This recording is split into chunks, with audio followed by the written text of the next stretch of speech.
obrigado, Senhor, a dizer obrigado, Senhor. Quero te agradecer pelo dia que nasceu, pelos dias que fui, Senhor. Ouve a minha oração, ouve o meu coração a dizer obrigado, Senhor, a dizer obrigado, Senhor, a dizer obrigado, Senhor.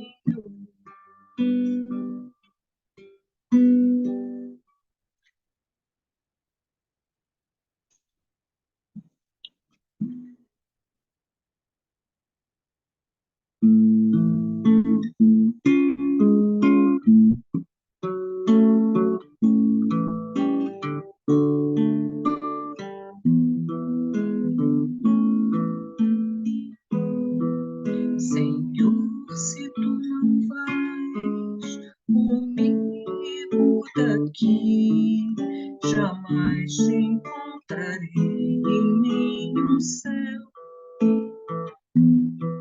Senhor, se tu não vais comigo daqui, jamais te encontrarei em nenhum céu. Eu sei que existem sóis, estrelas brilhantes, mas nada tem valor sem ti. Por que te procurar em pontos distantes, se eu posso te encontrar aqui, aqui? Senhor, se tu não vais comigo daqui, jamais te encontrarei em nenhum céu.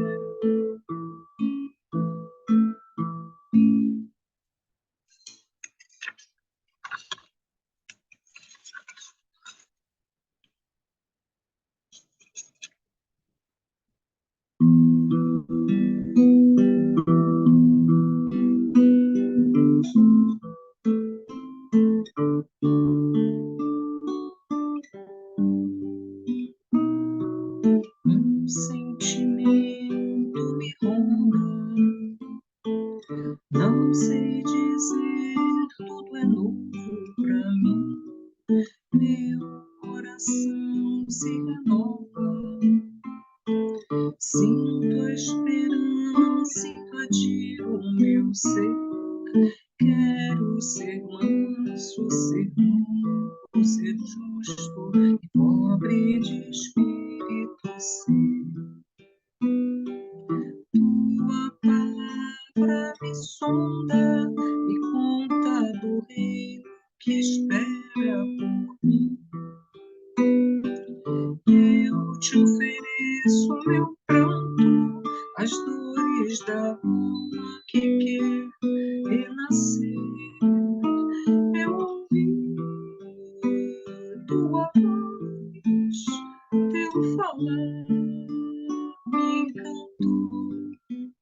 Quis seguir, caminhar, quis saber pra onde vou. Deixa-me aqui, minha dor, Senhor. Um sentimento me ronda, não sei dizer, tudo é novo pra mim. Meu coração se renova, sinto a esperança invadir o meu ser. Quero ser manso, ser limpo, ser justo e pobre de espírito você. Tua palavra me sonda, me conta do reino que espera por mim. Eu te ofereço meu pranto, as dores da alma que quer renascer.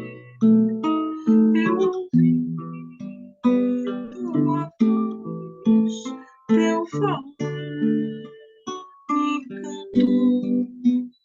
Quis seguir, caminhar, quis saber onde vou. Eis-me aqui, minha dor serena. Eu ouvi tua voz, teu falar me encantou. Quis seguir, caminhar, quis saber onde vou. Eis-me aqui, minha dor serena.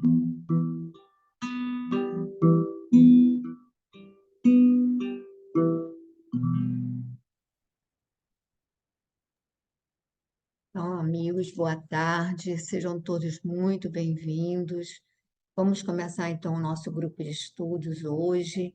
Eu vou pedir a Glorinha para fazer a prece e a página de abertura.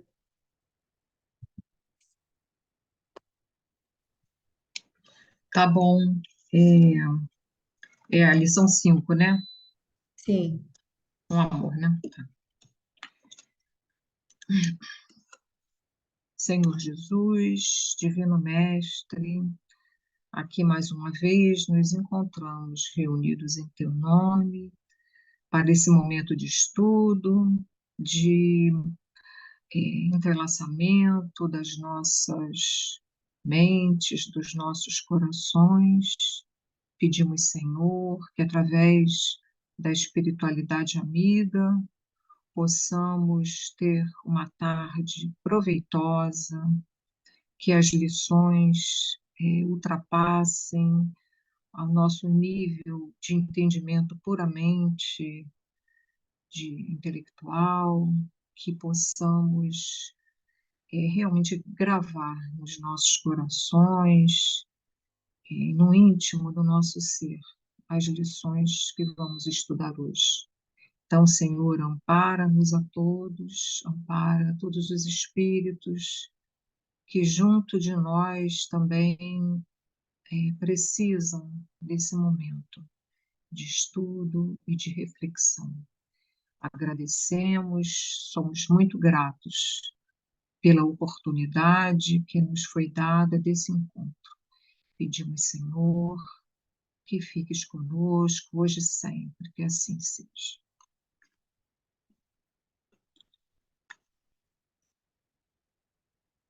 Então, do livro Vinha de Luz, hoje é a lição 5, com amor.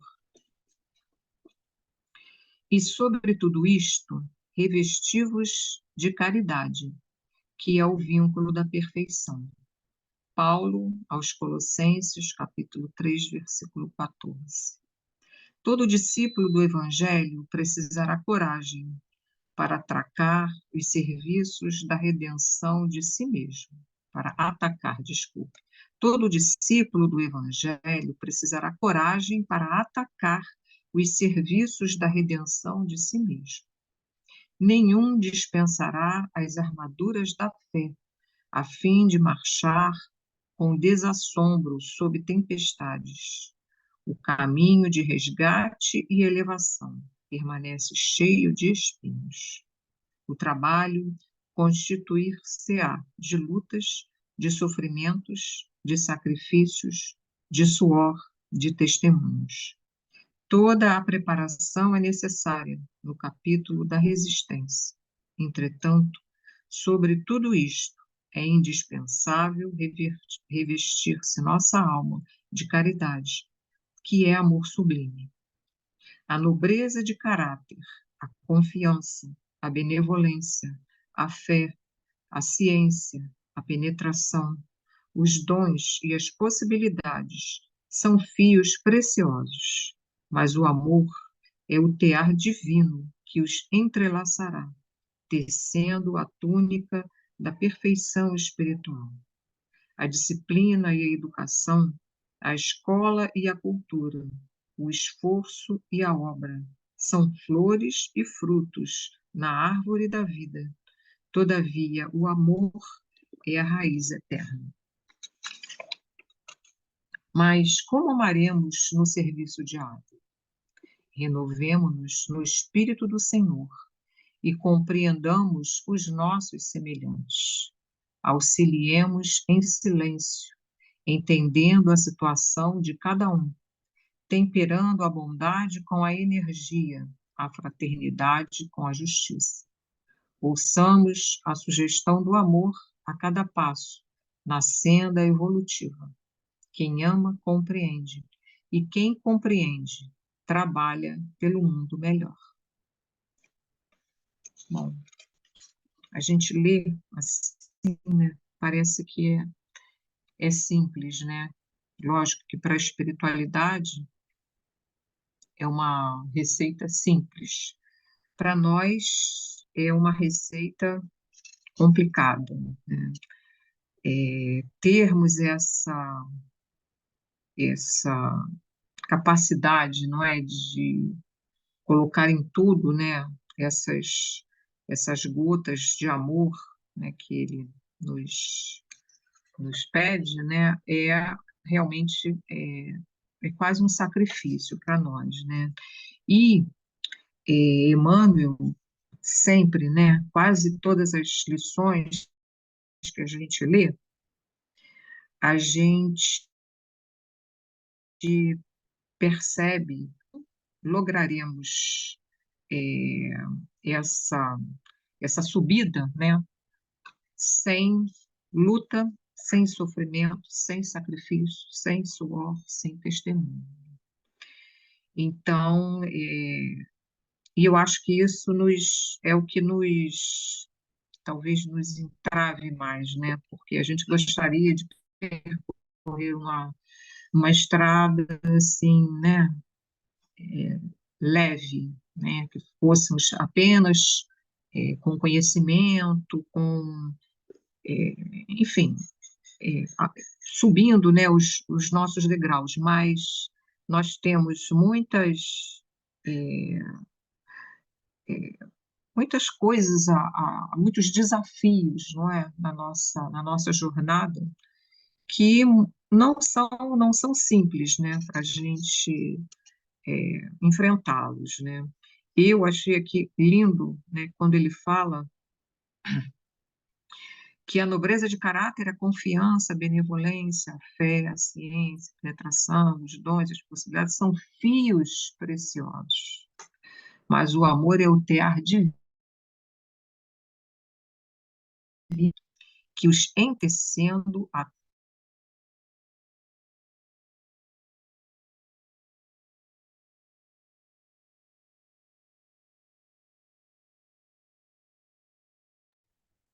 Foi a Glorinha que travou? Sou eu, o meu computador?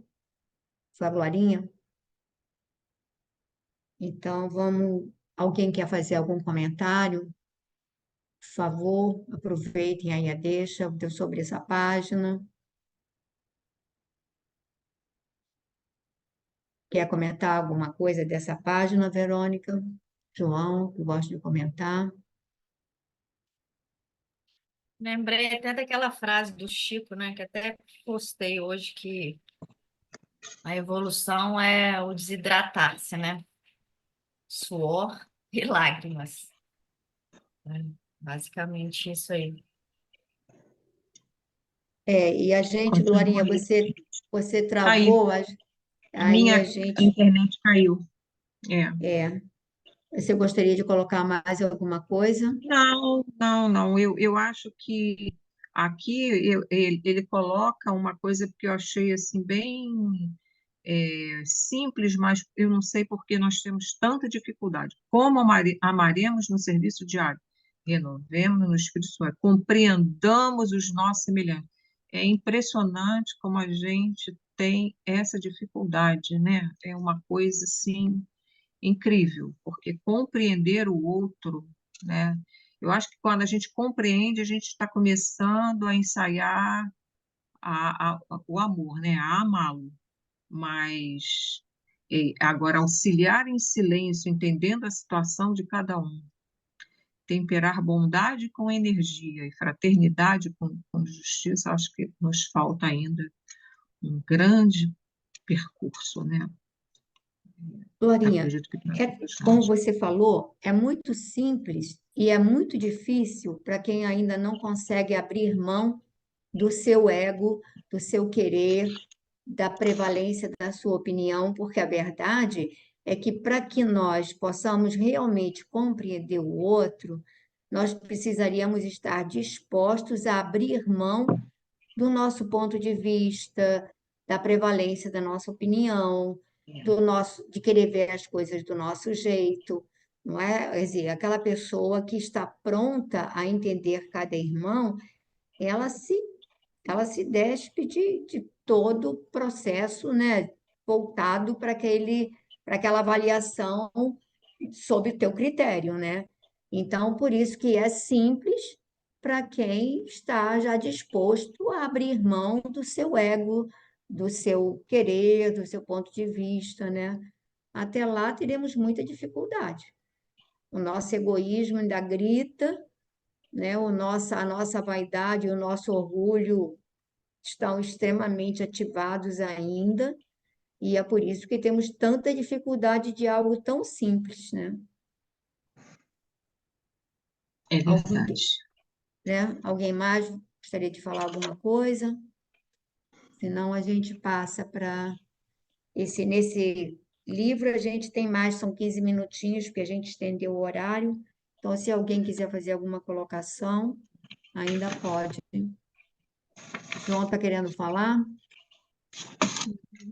Não, vocês já colocaram bem aí. É só porque a gente acha que, né, nós achamos, né, que o amor vai brotar na gente de uma hora para outra.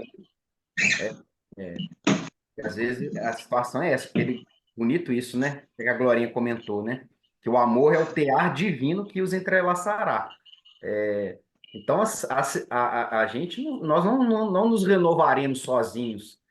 Claro que começa que é um trabalho interno, né? Que é de dentro para fora, mas as pessoas, as situações, as vicissitudes, as intempéries da vida, elas são os instrumentos. Elas são os instrumentos para essa renovação, né? Então, tá aí, as situações surgem para a gente, igual, né, Glorinha pontuou aí, a gente não consegue lidar com um cônjuge que é difícil, e nós também não somos difíceis, né? O companheiro de trabalho, o amigo da casa espírita, e assim sucessivamente, alguma outra situação que surge no nosso caminho. O amor, ele é uma construção. A gente tem a centelha dele aqui, mas quem tem que expandir ela somos nós, através disso aí. Por isso que a gente reencarna, né? Aqui, as ferramentas estão todas aqui, para nós. Mas o amor, ele vai unindo ele é a maleta dessas ferramentas, né? Em que a gente vai, é uma construção, acho que é gradativo, né? Bom, então vamos para há 2000 anos, né, gente?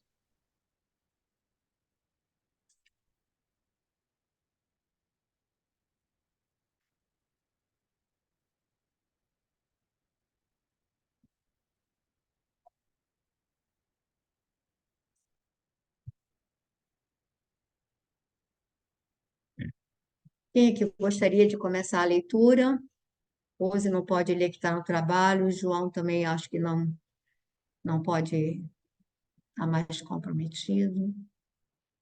Bom, quer começar, Verônica? Posso ler?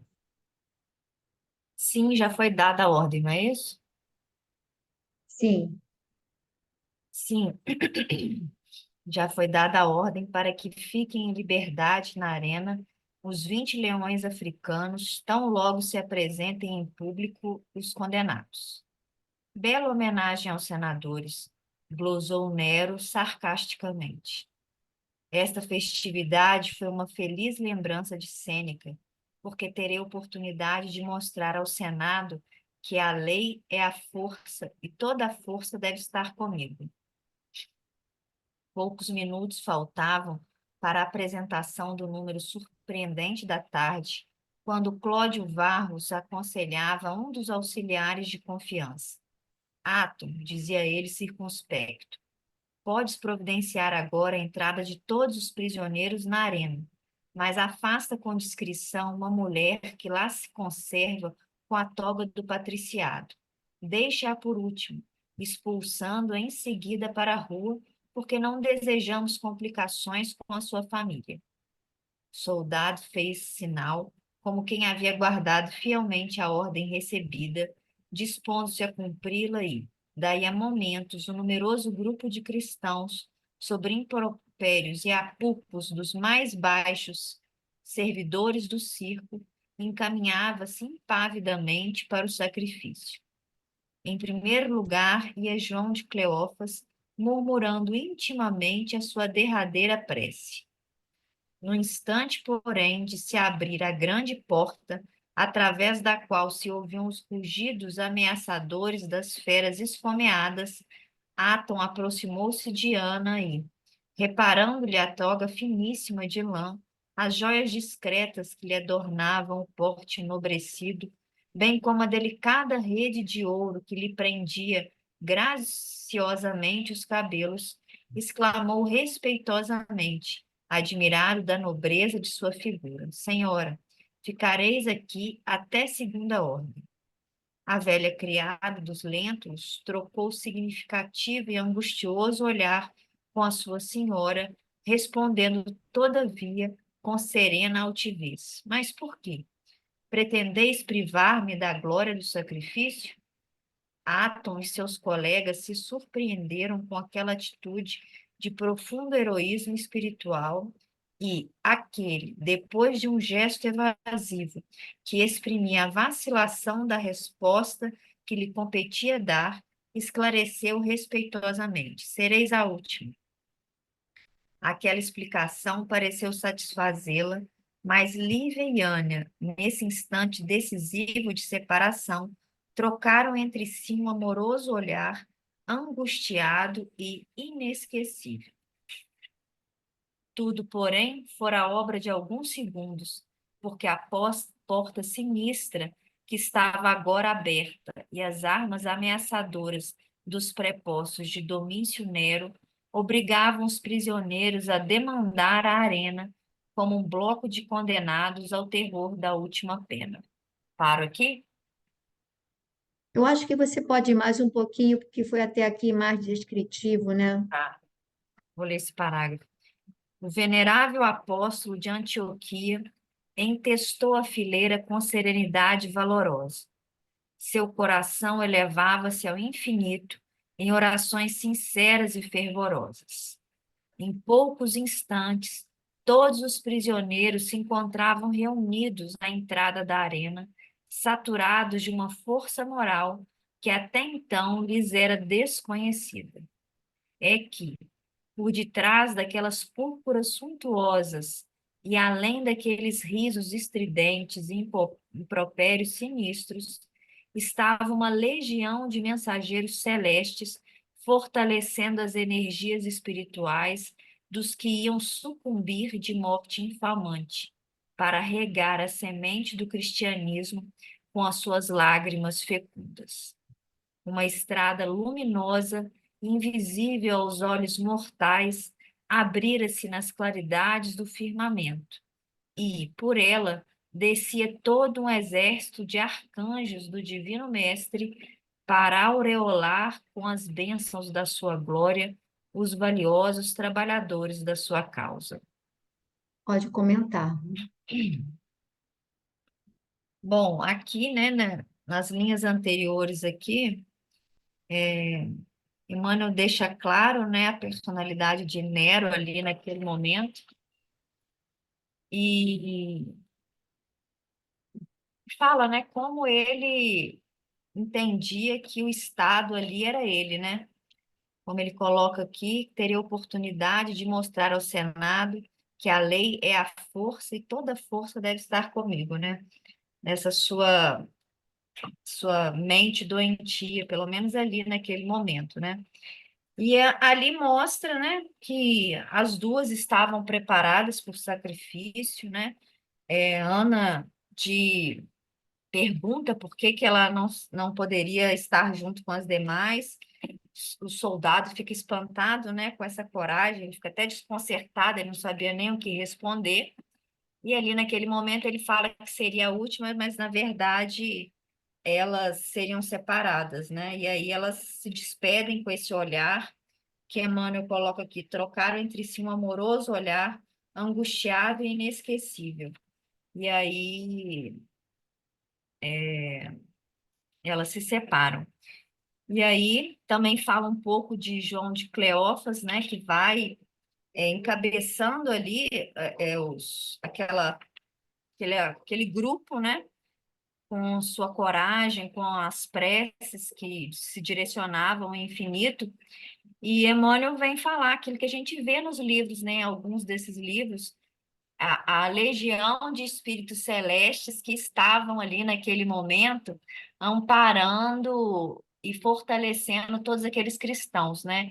Evidentemente que a gente tem que vê-los com um olhar diferenciado, que não eram quaisquer pessoas, mas aqueles que foram já com essa missão de desse testemunho, desse sacrifício, mas por trás, no invisível, existia ali, né, uma assembleia de mensageiros do alto que, ministrando todas as vibrações necessárias, amparava e dava àqueles prisioneiros uma coragem que era desconhecida e surpreendente, né? De modo que eles falam que cada gota de sangue dos cristãos que era vertida nas arenas, nos circos, era como se fosse uma semente em que fazia germinar mais e mais cristãos, né? Porque seria necessário esse testemunho para divulgação e propagação do cristianismo. Quem continue.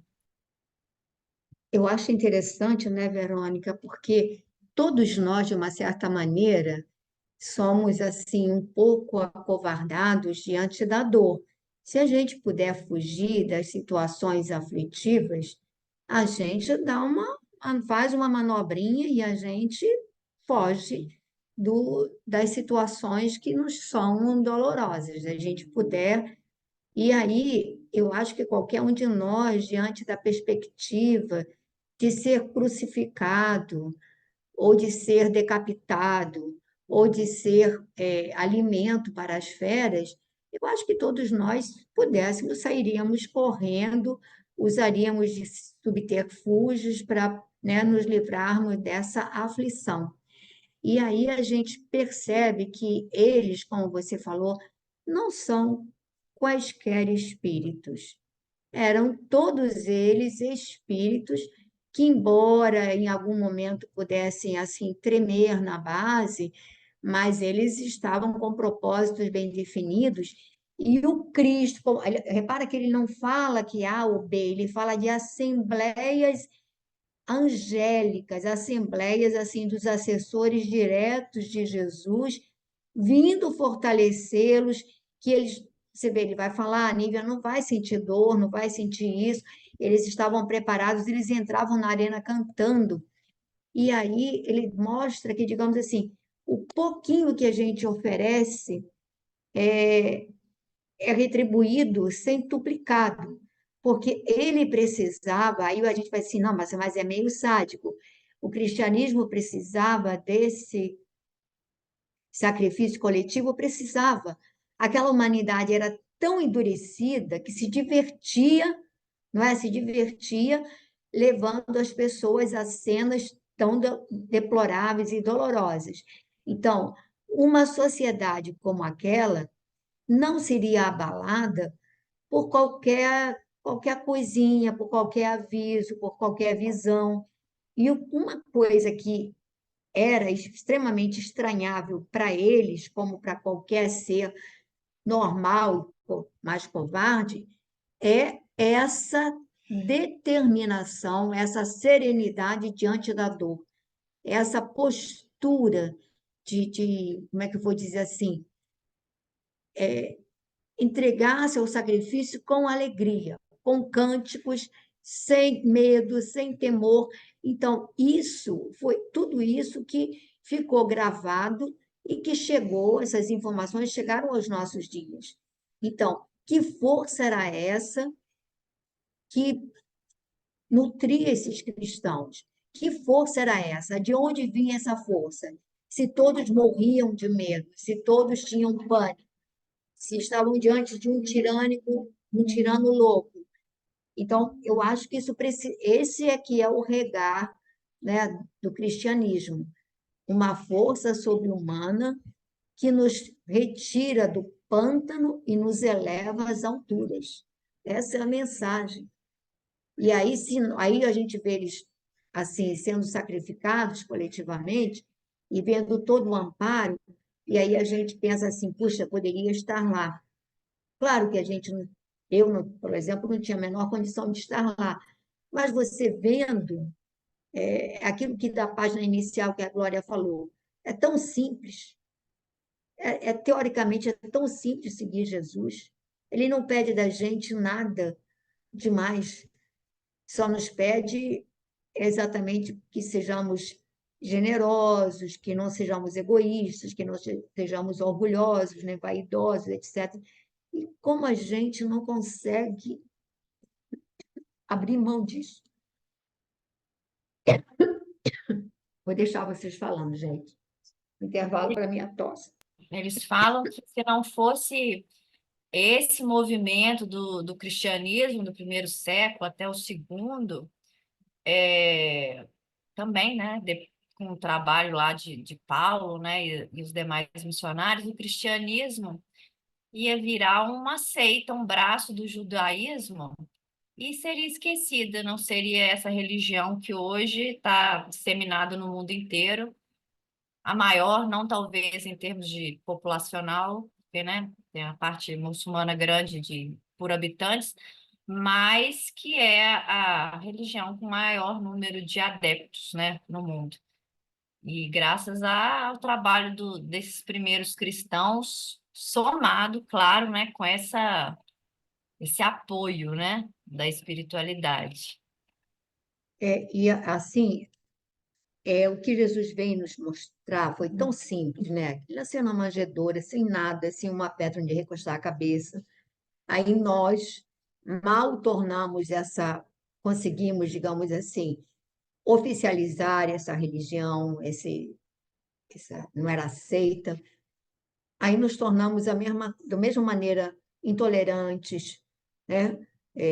Deturpamos tudo. E aí isso me assusta, porque esse período que eu estive lá na minha filha, eu tive contato com uma pessoa da nossa família e também da família do meu genro, quer dizer, duas pessoas em momentos diferentes, são extremamente católicas. Católicas, assim, de seguir os preceitos, de ter, será aquela coisa toda. Aí nós estávamos falando assim, falando sobre. E aí eu fiquei espantadíssima, pessoa super culta, professor universitário. Aí dizendo que não. Aí eu falei assim, eu estava falando da Igreja Católica das barbaridades. Não, mas tinha que ter sido feito. Se não fosse, então as cruzadas tinham um motivo justo, porque senão aí justificou por isso, por aquilo. E a outra pessoa, num outro momento, que também estava falando, a gente estava falando em negócio de fé, coisa e tal, assunto que eu não fui eu que puxei, que era deles. Aí essa pessoa diz assim, Pepita. Aí eu falei que eu me incomodava, que o pessoal vai visitar Santiago de Compostela. Eu falei assim, não, me incomoda, eu não consigo entrar nessas catedrais, aquela pompa, aquela circunstância, aquilo me incomoda profundamente. Aí o pessoal, não, mas não tem nada a ver, porque a Igreja Católica fez tanto bem, se não fosse ela, espalhou tanto bem pelo mundo, que tudo isso se justifica. Ou seja, toda a parte toda da Inquisição, disso, daquilo, das cruzadas, tudo tem motivo justo. Aí eu falei, meu Deus do céu, falei, nem adiantava conversar. Aí você pensa, estamos no século XXI, são pessoas instruídas, são pessoas que têm uma visão, e do ponto de vista religioso, ainda acham que é válido esse procedimento, todo esse procedimento equivocado é justo, é válido. Aí eu falei, gente, eu não estou querendo falar mal da Igreja Católica, não, porque eu digo assim, eu acredito na reencarnação e eu acho que eu estive nesse lado obscuro, esse lado negro. Eu fiz parte disso, então eu não estou querendo criticar, mas eu não posso dizer que isso é válido. E as pessoas, aí quer dizer, somos nós, né? Somos nós. Então eu acho que esses mártires, esses exemplos, é que sacodem a nossa consciência, tentam nos acordar da nossa cegueira, né? Bom, quem quer continuar a leitura? Quem gostaria de ler? Ninguém?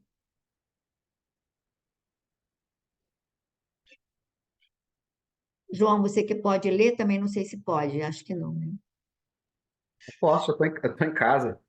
Ah, tá. É que eu vou pegar daqui a pouco. Vai dar para eu ler sim, com certeza.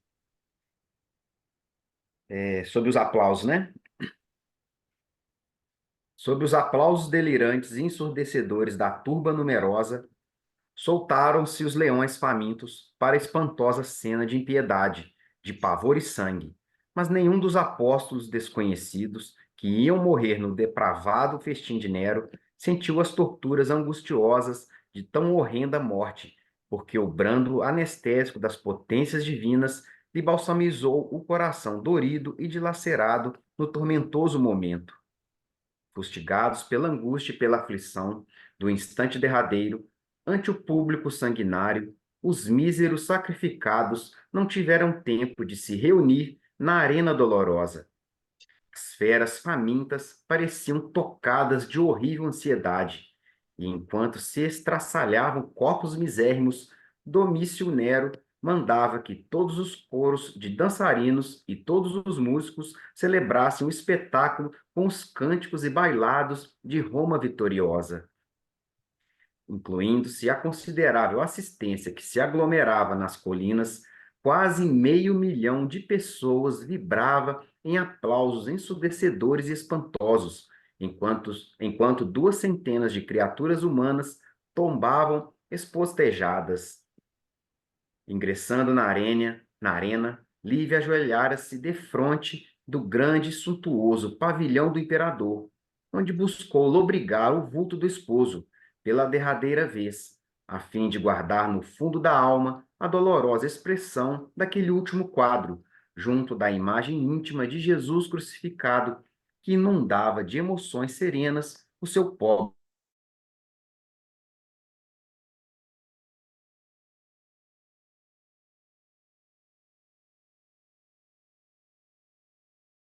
ereta do senador coroado de rosas, como os triunfadores, e quando seus lábios se entreabriram numa última prece, misturada de lágrimas ardentes que lhe borbulhavam dos olhos, viu-se repentinamente envolvida pelas patas selvagens de um monstro.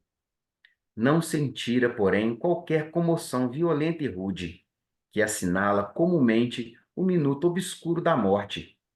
Figurou-se-lhe haver experimentado ligeiro choque, sentindo-se agora embalada nos braços de névoa translúcida, que ela contemplou altamente surpreendida. Buscou certificar-se da sua posição dentro do circo e reconheceu ao seu lado a figura nobre, dando-lhe a silenciosa e doce certeza de haver transposto o limiar da eternidade. Quer comentar, João? Sim, que é o instante derradeiro deles, né? Até assim, né? Você vê que Emmanuel nem, não economiza nos detalhes aqui, né? Ele usa até palavras fortes, né? E né? Você vê até os próprios animais, né? Parece que eles deviam deixar até os animais sem se alimentar, né? Sem comer, justamente talvez para dar mais, né, pra, não sei nem qual palavra, né, para Espetáculo mais dar sangrento, aquele, mais exatamente, voracidade.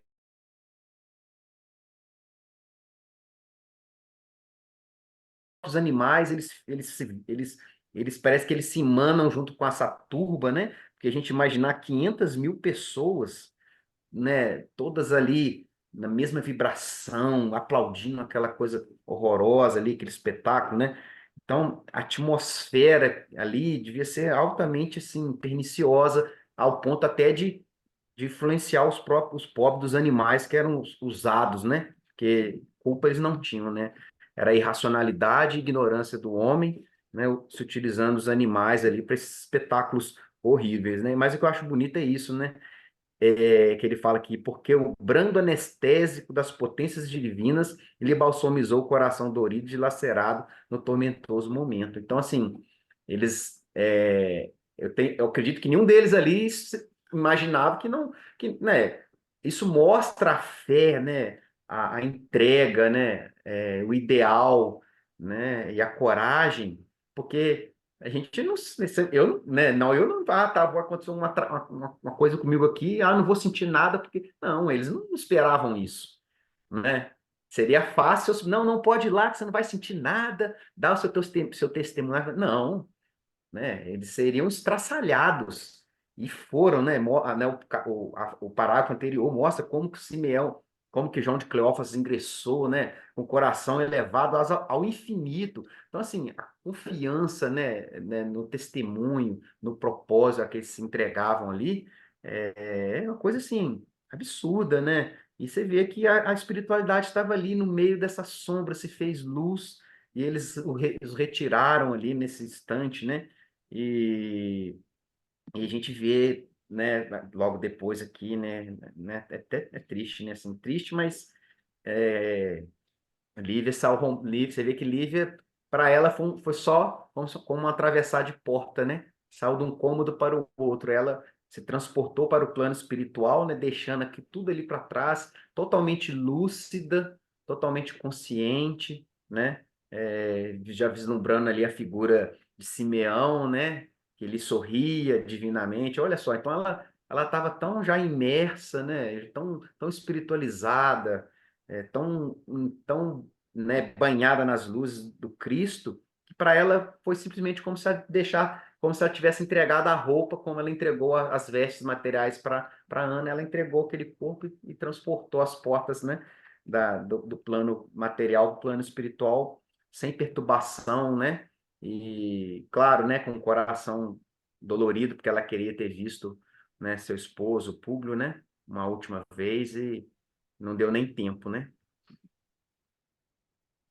E a gente fica impressionada com a capacidade que ela tinha, quer dizer, ela tinha como se fosse pressentisse tudo o que ia acontecer. Vocês lembram que ela pede a Ana que ela continue na casa, que ela cuide, né, dos seus, que ela cuide, quer dizer, ela tinha quase a certeza de que ela partiria, mas a Ana não partiria.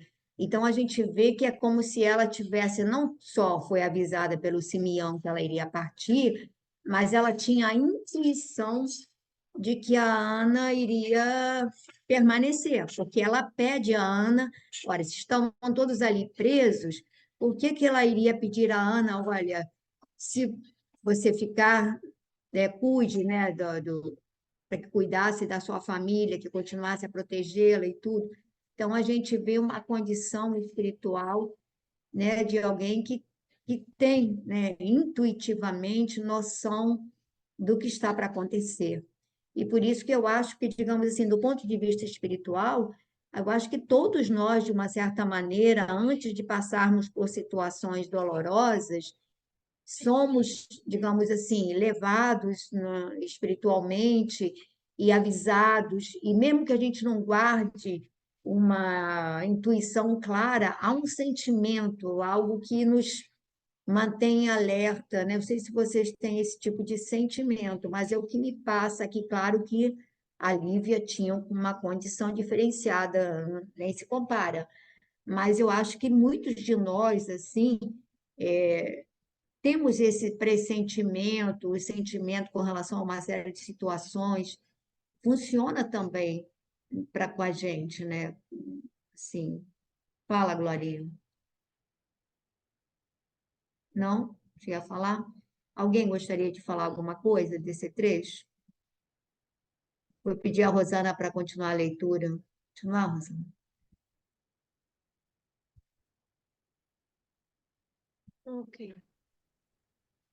Naquele instante, dentro do camarim de honra do imperador, Lentulus sentiu no coração inexprimível angústia. No turbilhão daquele ensurdecedor vozerio, o senador nunca sentira tão fundo desalento e tão amargo desencanto da vida. Horrorizavam-lhe agora aqueles tremendos espetáculos homicidas de pavor e morte.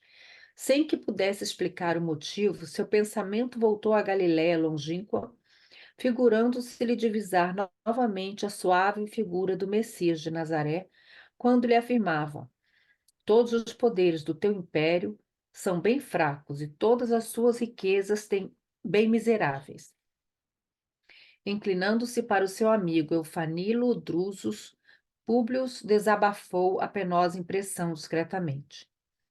Meu amigo, este espetáculo de hoje me apavora. Sinto aqui emoções de angústia como jamais experimentei em toda a vida. Serão escravos destinados à última pena os que ora sucumbem sob a crueldade das feras violentas e rudes?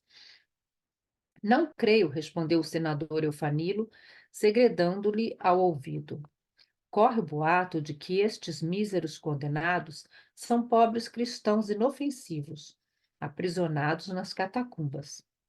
Sem saber explicar a razão do seu profundo desgosto, Públio Lentulus lembrou-se repentinamente de Lívia, mergulhando-se aflito nas mais penosas conjecturas. Enquanto ocorriam esses fatos, voltemos a examinar a situação de Ana, logo após a entrada dos companheiros na arena do sacrifício. Certa de que Jesus lhe havia reservado o último lugar no penoso momento do martírio, a antiga serva mantinha o espírito valoroso em orações sinceras e ardentes. Seus olhos, porém, não abandonaram a figura de Lívia, que se afastava para um recanto da arena onde se ajoelhara, chegando a fixar o grande leão africano que lhe desferira um golpe fatal à altura do peito. Nesse instante, a pobre criatura sentiu algo de enfraquecimento ante as tremendas perspectivas do testemunho. Mas num relance, antes que suas ideias tomassem novo curso, Atom e mais um dos colegas acercaram-se, exclamando: Senhora, acompanhai-nos. Observando que os soldados a faziam voltar ao interior, protestou com energia: Soldados, eu nada mais desejo senão morrer igualmente nesta hora pela fé em Jesus Cristo. Reparando-lhe a coragem indomável, o preposto do império agarrou-a fortemente pelo braço e, trazendo-a para uma passagem no interior dos cárceres que comunicava com a via pública, o da Aton, dirigiu-lhe a palavra quase ameaçadora. Retirai-vos, mulher, fugi sem demora, pois não desejamos complicações com a vossa família. Continua? Fecha aí esse parágrafozinho, Rosana. Uhum. E dizendo-o, fechava a porta ampla, enquanto a antiga criada de Lívia tudo compreendia agora. Angustiada, chegou imediatamente à conclusão de que a indumentária da senhora lhe salvara a vida, no amargurado transe. Sentiu que o pranto lhe borbotava abundante dos olhos. Suas lágrimas eram bem um misto de inenarráveis sofrimentos morais, e no íntimo inquiria a si mesmo a razão pela qual não a admitira o Senhor à glorificação dos sacrifícios daquela tarde memorável e dolorosa. Pode parar aí, Rosana. Bom, a, a, que me chamou a atenção aqui foi a reação, né, do Públio, porque bem diferente, né, de todos os grandes, os poderosos ali daquela época, né, que eu acho, né, que tem muito a ver com a vivência, né, com a experiência que ele teve, né, com Jesus, mas ao mesmo tempo por ser uma pessoa já um pouco melhor, né, do que aqueles todos que estavam ali, e ele ainda ficou mais indignado quando ficou sabendo que aqueles que estavam morrendo ali eram os cristãos, né? E aí lembrou da mulher e já ficou preocupado, né? Achando que ela poderia estar ali, eu acho, né? E outra coisa que me chamou a atenção é a, a Ana, né? Porque quando ela mudou de roupa né, com a Lívia, trocou de roupa, né, com a Lívia, eu não sei se ela já tinha a ideia de que ela poderia ser poupada, né? Mas eu, no lugar dela, ia ficar feliz da vida. Infelizmente, ela foi indignada dela não poder morrer ali junto com os outros, né? Eu acho que o meu sentimento na hora seria assim, né? Nossa, né? Coitada da outra, né? Foi no meu lugar, mas eu jamais ia ficar ali indignada com o soldado que não queria me deixar ser devorada pelos leões, né?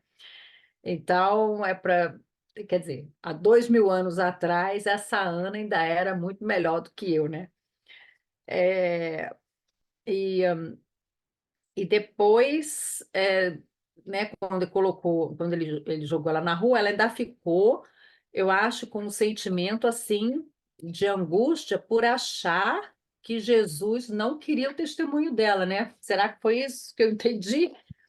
Continua aí, Pepita. E, Rosana, ela entendeu assim inicialmente, porque a gente tem dificuldade de entender os desígnios da providência divina para conosco. Jesus queria o testemunho dela, mas de uma outra maneira. Lívia estava pronta a deixar o martírio aqui na terra e seguir para planos maiores. Mas a ela, Ana, cabia ainda, olha só, cabia ainda a finalizar a conversão de Públio Lentulus. Cabia a Ana e tocar o coração da Flávia. Era um trabalho, você vê que é uma equipe. A Lívia não veio sozinha, vieram em lugares tão distantes, ela nascendo na nobreza romana, a outra nascendo numa condição paupérrima lá na colônia, né, no caso lá de Jerusalém, e se encontram, tamanha afinidade delas, e eu diria que a Ana está muito próxima, do ponto de vista espiritual, da Lívia, tanto é que ela vem como aquela coadjuvante, como, digamos assim, aquele suporte. É o único suporte que a Lívia tem no plano encarnado durante 25 anos, a gente não pode esquecer isso. Era a única pessoa com quem ela podia dividir um pensamento, trocar uma fala, falar de Jesus, era a única pessoa que ela tinha. E aí, o que eu acho impressionante é que, no fundo, a Lívia sabe que ela vai sobreviver, porque lá atrás, quando elas estão presas, ela pede a ela: olha, se por um acaso você sair daqui, cuide, não saia da nossa casa, continue cuidando, né, daqueles que lhe eram caros. E é ela que vai finalizar esse trabalho. Então, eu acho que, do ponto de vista espiritual, estava sendo feito um investimento grande em cima, tudo isso em cima de uma figura, que era o Públio Lentulus. E não pelo que o Públio fosse naquele momento, mas no que o Públio representava para a equipe do cristianismo, para essa equipe do Cristo. Então, hoje a gente tem uma visão diferente do que esse trabalhador representa nesse movimento da cristianização do planeta.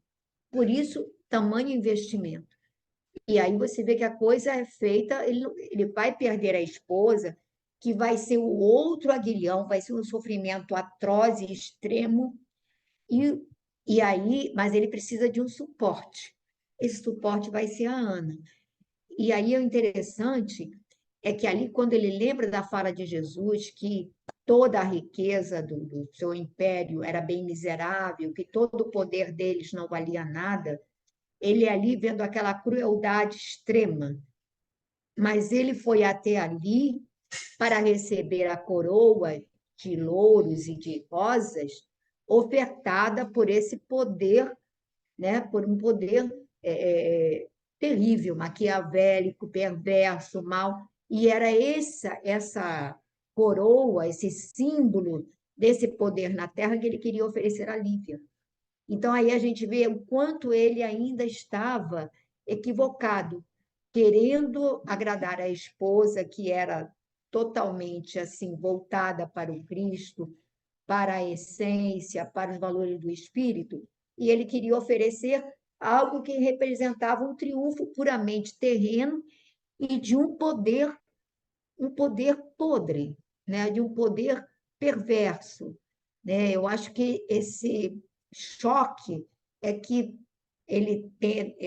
tentam mostrar para a gente.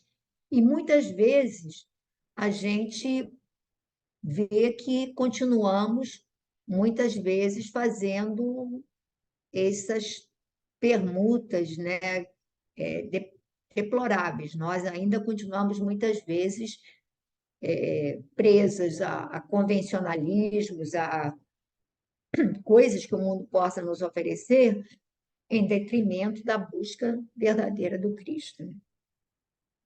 Mas quem gostaria de falar alguma coisa, gente? Está na hora da minha tosse aqui.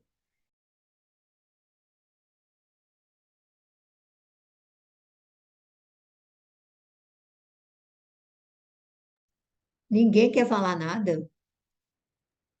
Eu acho bacana, eu escuto muita gente, colegas aqui de movimento, né?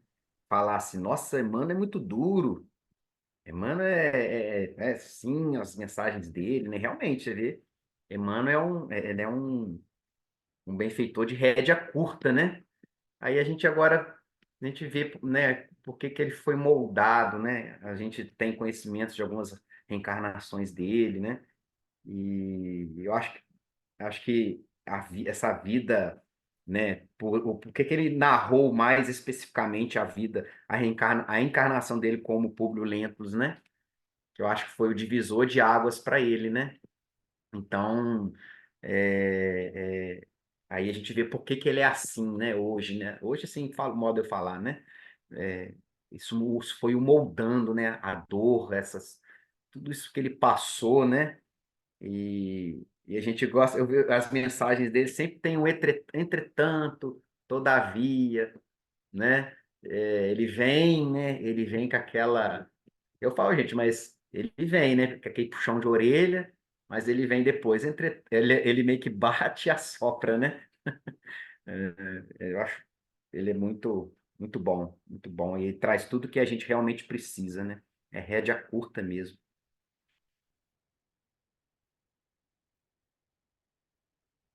Tá sem som, Pepito. Pois é, então, queria só saber se mais alguém quer fazer algum comentário sobre esse trecho. Ninguém quer falar nada? De Norá está aí se merteando, não? Então dá para ler mais um pouquinho. Quem aqui ainda não.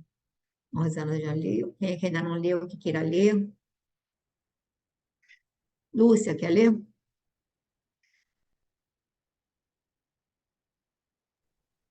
Posso ler, Pepita? Naquele instante, dentro do camarim de honra do imperador, Públio Lentulus sentiu no coração inexprimível angústia. E não, voltei para trás, perdão. Na página do lado. Percebi o confuso rumor. Isso, percebi o confuso rumor de mais de 300.000 vozes que se concentravam em gritos retumbantes de aplauso, aclamando a corrida sinistra das feras na sua caçada humana. E, passo a passo, carregando consigo o peso torturante de uma angústia sem termos, buscou o palácio do Aventino que não distava muito do circo ignominioso, lá penetrando desalentada e silenciosa. Apenas alguns escravos mais íntimos faziam a guarda da residência dos lenturos, como de costume nos grandes dias de festas populares, das quais participavam quase todos os servos. Ninguém percebeu o retorno da serva, que conseguiu despojar-se da toga com a calma precisa. Alijou as joias preciosas do vestuário das mãos e dos cabelos e, ajoelhando-se no aposento, deixou que as lágrimas dolorosas corressem livremente ao influxo das orações amargas que elevava a Jesus sob o peso de suas angustiosas mágoas. Não chegou a saber quantos minutos infindos permaneceu naquela atitude súplice e dolorosa, entre rogativas ardentes e amarguradas conjecturas sobre o seu inesperado afastamento das torturas do circo, sentindo-se indigna de testemunhar ao Salvador a sua fé profunda e sincera, até que um rumor mais pronunciado lhe denunciava o regresso do senador. Era quase noite e as primeiras estrelas brilhavam no azul do formoso céu romano. Penetrando no lar, com espírito inquieto e desalentado, Públio Lentulus atingiu o vestíbulo vazio, de alma opressa, sendo, porém, imediatamente procurado pelo servo Fábio Túlio, que havia muitos anos substituíra Comênio, arrebatado pela morte naquele cargo de confiança. Acercando-se do senador que entrara só, dispensando a companhia dos amigos sob a alegação de que a esposa se encontrava gravemente enferma, exclamou o antigo serviçal com atencioso respeito: Senhor, vossa filha manda comunicar por um mensageiro que continua providenciando a fim de que tenhais notícias da senhora, dentro do menor prazo possível. O senador agradeceu com leve sinal de cabeça, acentuando suas penosas preocupações íntimas. Ana, contudo, na soledade de suas preces, no cômodo que lhe era reservado, verificando o regresso do amo, compreendeu o triste dever que lhe corria naquele instante inesquecível, de modo a cientificá-lo de todas as ocorrências, e em breves minutos, Fábio voltava a procurá-lo nos seus apartamentos, a fim de participar-lhe que Ana lhe pedia uma entrevista em particular. O senador atendeu imediatamente a velha serva de sua casa, tomado de indefinível surpresa.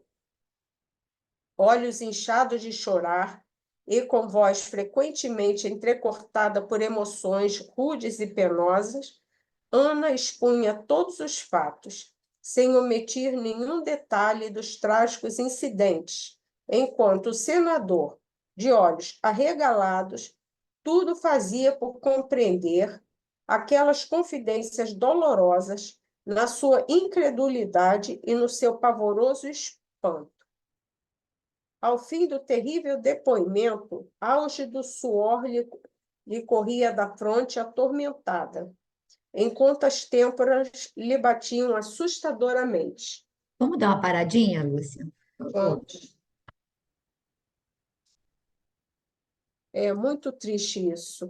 O Públio, ele já pressentia alguma coisa de errado, né? Achando que, embora ele não expressasse exatamente isso, mas como se algo tivesse acontecido com ela.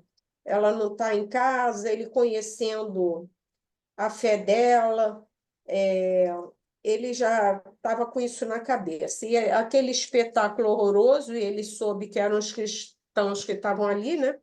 Então, ele já tinha isso no coração. e arrumou uma desculpa lá para poder sair fora, né, dos amigos lá, para chegar em casa, para saber notícias dela. E, e a serva, enquanto isso, a Ana também estava lá,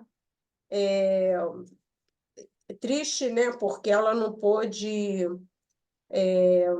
passar pelo sacrifício por causa de Jesus.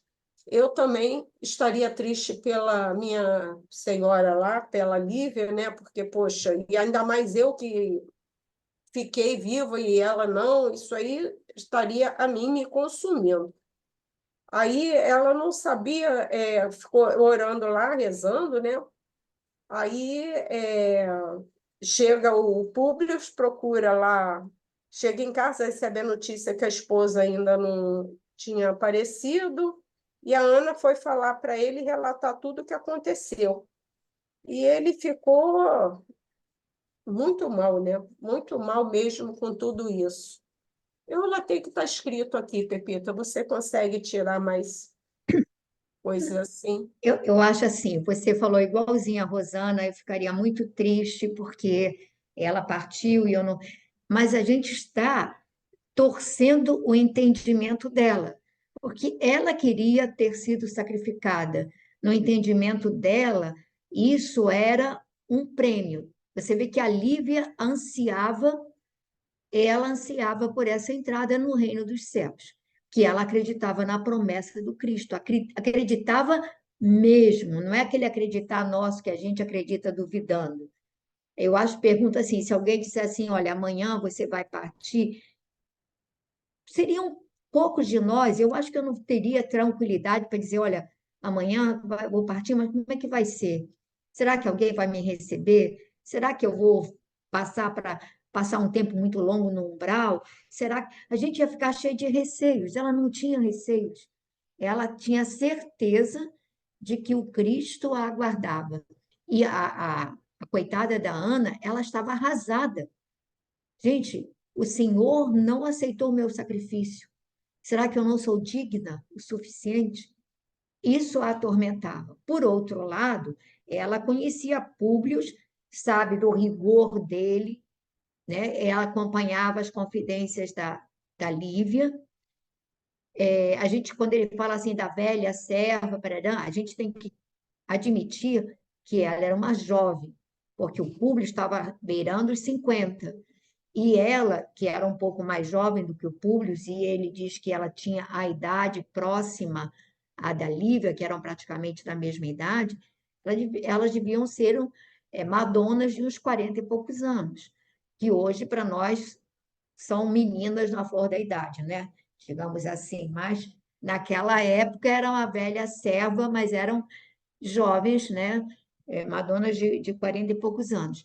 E ela, como é que ela vai dizer agora para o Públio, né? Que, olha, eu estou viva porque eu estava com as roupas da sua esposa, que ela insistiu e eu não pude negar, porque nós acreditávamos que iríamos ser sacrificadas, e ela insistiu, né? E ele sabe que ela está falando a verdade, porque ela sabe da devoção que a Ana tinha pela esposa. E aí a gente vai vendo o que chama atenção, né, no Públio Lentulus, é esse autodomínio que ele já possuía, mesmo sem ter o Cristo pleno no coração dele.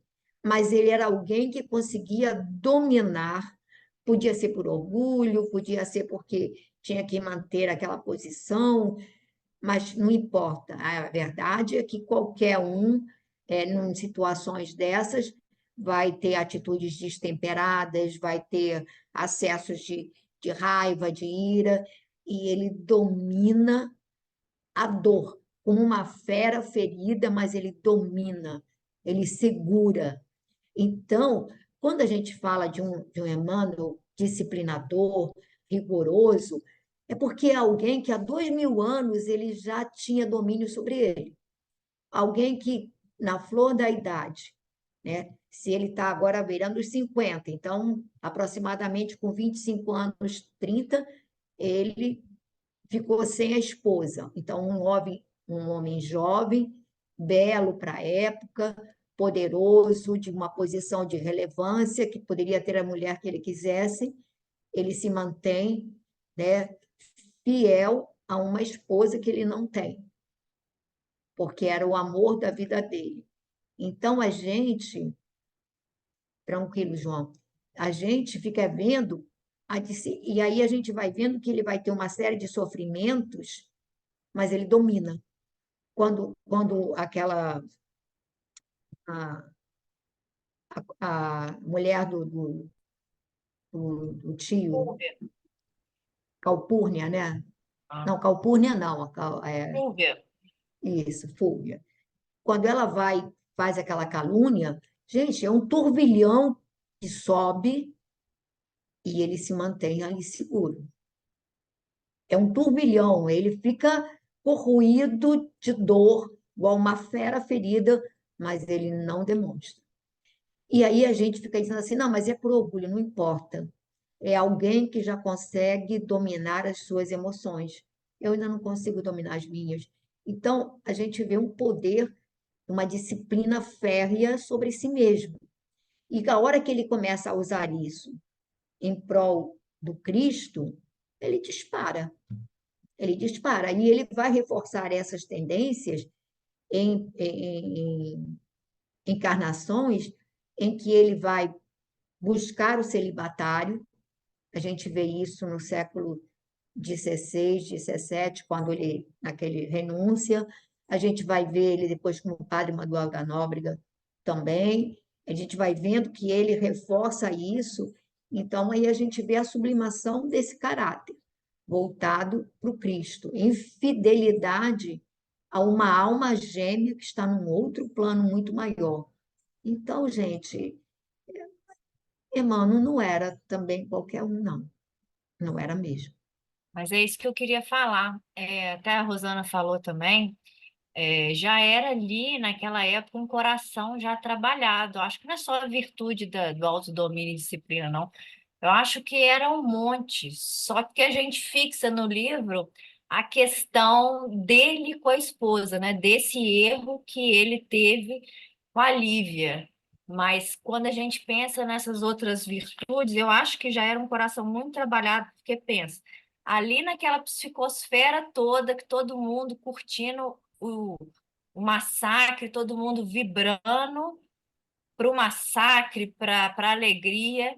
Ele, como senador que estava ali buscando o título, é imaginável que alguém, nessa circunstância, se não fosse um espírito diferenciado, pudesse lembrar do Cristo e ainda se horrorizar, achar aquilo uma aberração, igual ele achou, né? E sair dali, porque não é o esperado, né? Se fosse um espírito mediano, normal, digamos assim.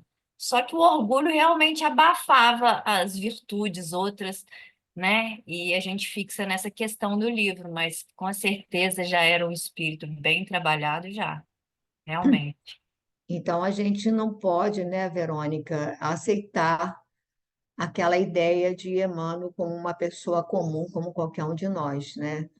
Que o pessoal está querendo colocar por aí. Então, a gente vê que, gente, é uma alma, e durante esses 2000 anos ele veio trabalhando toda essa, né, em encarnações de muita renúncia, de muito sacrifício, né? Na evangelização dessa terra brasileira, dessa terra abençoada, da pátria do Evangelho. Então, e aí a gente vê também de todo o investimento de Jesus, que manda um anjo, como ele diz no início do livro, um anjo que vem das altas esferas para custodiá-lo, né, que era a Lívia. E manda um outro anjinho lá, que é a Ana, também, e vão, de uma certa maneira, custodiá-lo e dar-lhe a estrutura, o suporte necessário, porque nenhum de nós consegue caminhar sozinho, né, gente? Nenhum de nós. Então, a gente tem que prestar atenção nessas. Alguém gostaria, faltam uns minutinhos, É muito sofrimento, Nossa Senhora. É muito sofrimento. mas É, eles tinham estrutura para isso, né? A gente que ainda não tem, eu sei, mas mãe. eles já tinham. É. Pedir a Glorinha para cantar uma música para gente.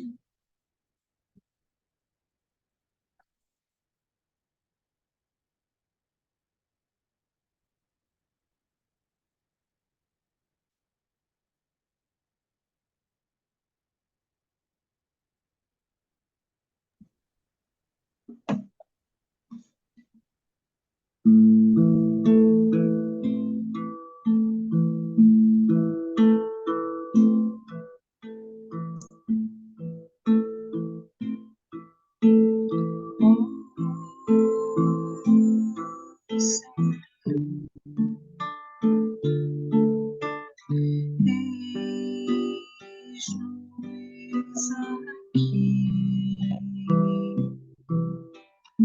queremos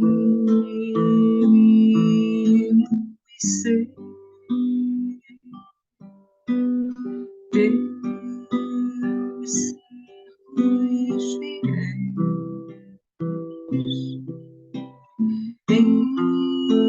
Enche-nos as mãos de dádivas benditas, para que repartamos em teu nome a lei do bem, a luz da perfeição, o alimento do amor,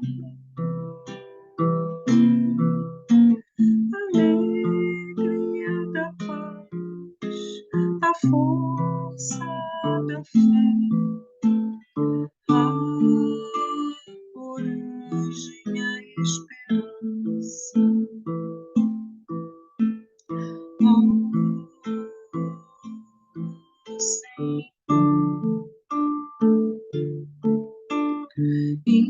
inspiração de nossas vidas, mestre de nossos corações,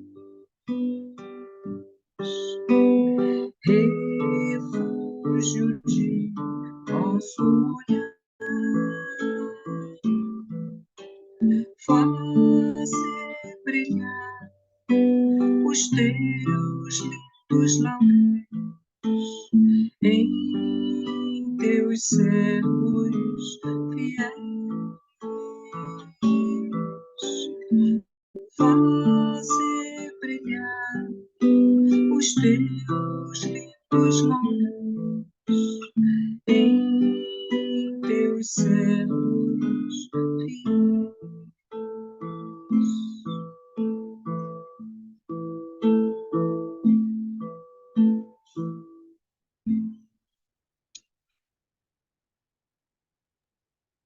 Então, nesse momento,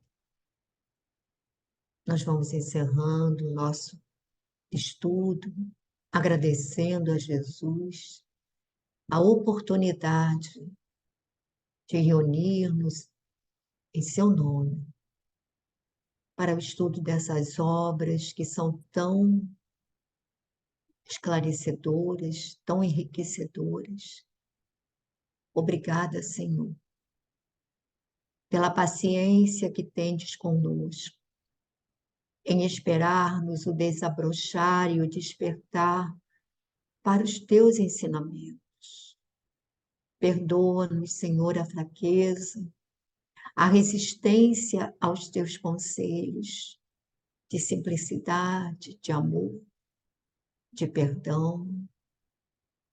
Ampara-nos para que possamos, fortalecidos pelo teu amor, caminhar com mais segurança, errar menos e buscar o entendimento e a compreensão da tua vontade em nossas existências. Abençoa, Senhor, os nossos lares.